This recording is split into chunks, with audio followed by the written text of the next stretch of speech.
She wasn't shouting. She wasn't running late. She was just standing in line, passport in hand.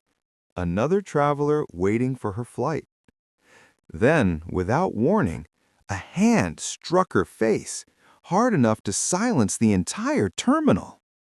Cameras turned, voices froze. For a moment, even time seemed to stop. But what happened next would shake an entire airline from the ground up and prove that sometimes one phone call can uncover the truth people in power hoped no one would ever see. What could possibly turn an ordinary airport scene into a moment that changed everything? For Dina Lewis, travel had always meant freedom. She worked long hours as a nurse, saving small pieces of joy for herself. Weekends volunteering, spontaneous weekend trips. Little reminders that the world was bigger than exhaustion. That morning, the airport felt like a gateway back to normal life. Coffee in hand, boarding pass ready, headphones in.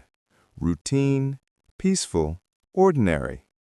But even ordinary can sour in seconds. She noticed the looks first, those fleeting glances people pretend not to give. The tightened jaw of the man behind the counter.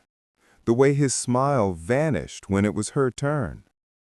Dina told herself it was nothing, just travel stress, just another day. She couldn't have known that within minutes, her calm morning would become a storm broadcast for millions to see, and a test of what justice really means when power meets prejudice. At first, it was just misunderstanding. At least, that's what Dina told herself. The airport agent's tone was clipped, his eyes avoiding hers as he scanned her boarding pass again and again. "It's not going through," he muttered, but she could see the green light flash on his screen. People in line shifted impatiently. Dina stayed calm, polite, explaining her reservation, showing her ID. Still, the man's voice sharpened. Each word dripped with irritation, as if her very presence was the problem he'd been waiting for all day. Then came the moment that tore away any illusion. When she politely asked to speak to a supervisor, his expression hardened. He slammed the boarding pass onto the counter, stepped forward, and before anyone could react, struck her across the face. The sound cracked through the air like glass breaking. Shock froze the crowd. Dina staggered back, one hand to her cheek, her mind unable to process what had just happened. Silence lasted seconds, then chaos erupted. Gasps, cell phones lifting, someone shouting, "Did you see that?" The agent barked orders for security, insisting she had become aggressive. Dina stood still, trembling but steady, knowing that saying the wrong thing could twist everything further. Airport police arrived, scanning the scene, reading body language through assumption more than evidence. One officer reached for Dina's arm, even as passengers around her tried to speak up, each voice drowned out by an official tone that demanded obedience, not truth. In those next 5 minutes, Dina lived through the longest stare-down of her life, the line between protectors and persecutors thin enough to break with one false word. And then, without yelling, Dina simply took out her phone. No anger, no tears, just quiet resolve. She made one call, to a number that, frankly, no one expected her to have. Within 20 minutes, a different kind of silence filled the terminal, the kind that comes when people realize the story they thought they controlled is slipping away. Supervisors arrived, lawyers on standby, reporters pinging for statements before the airline's PR team could even draft a line. The agent who had struck her was suddenly nowhere to be seen. What the crowd didn't know was that Dina's call wasn't to a friend. It was to an organization built exactly for this, the kind that records, documents, and ensures that racism doesn't stay hidden behind corporate apologies. Screens lit up. Evidence spread faster than damage control could contain it. What happened in that airport was no longer an isolated scene. It had become a movement waiting to go viral. And just as the first official statement began to form, someone leaked the surveillance footage. One slap, one woman, one airline about to answer for everything it tried to deny. But Dina wasn't done yet. The video of Dina spread faster than turbulence. Within hours, her blood-red cheek and trembling composure looped across millions of screens. Comment sections filled with disbelief, rage, denial, humanity cracking open in real time. Yet, amid the storm, Dina sat in a small interview room at the airport, fluorescent lights buzzing overhead, being asked the same question again and again. Did you provoke him? Each repetition dug deeper, as if the truth depended on her tone rather than the tape.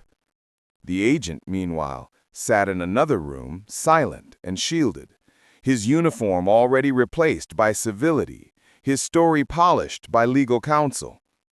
Justice, it seemed, was separating itself neatly into privilege and proof.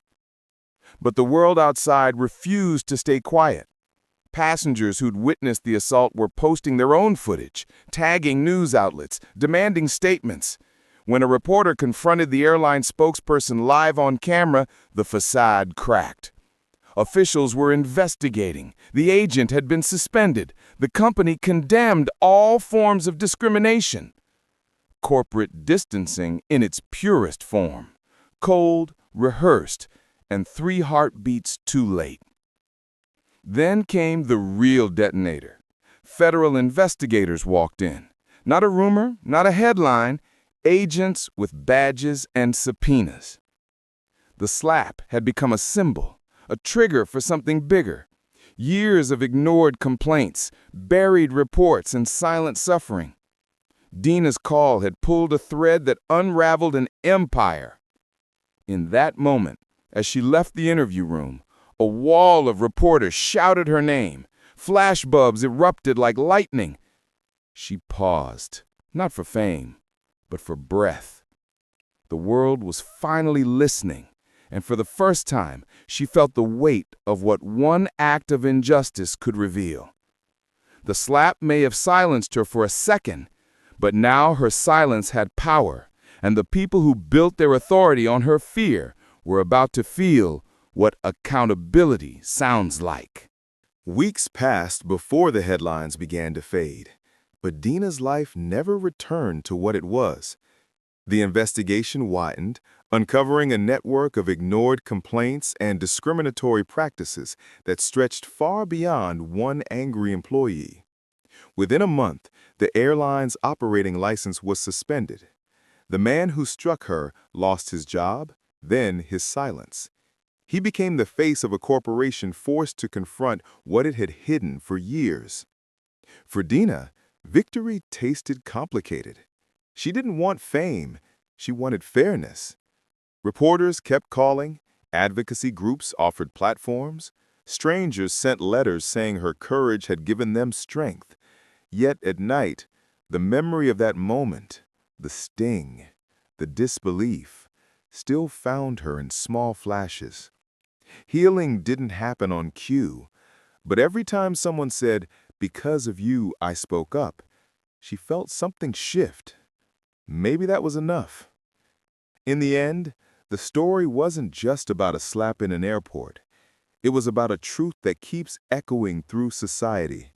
How easily respect can be stripped away because of the color of someone's skin, and how powerful a single act of resistance can become when the world finally refuses to look away. The footage may have stopped rolling, but the question it left behind demands an answer that no investigation alone can give. How many more Dina Lewises will it take before the systems built to protect us stop deciding who is worth protecting?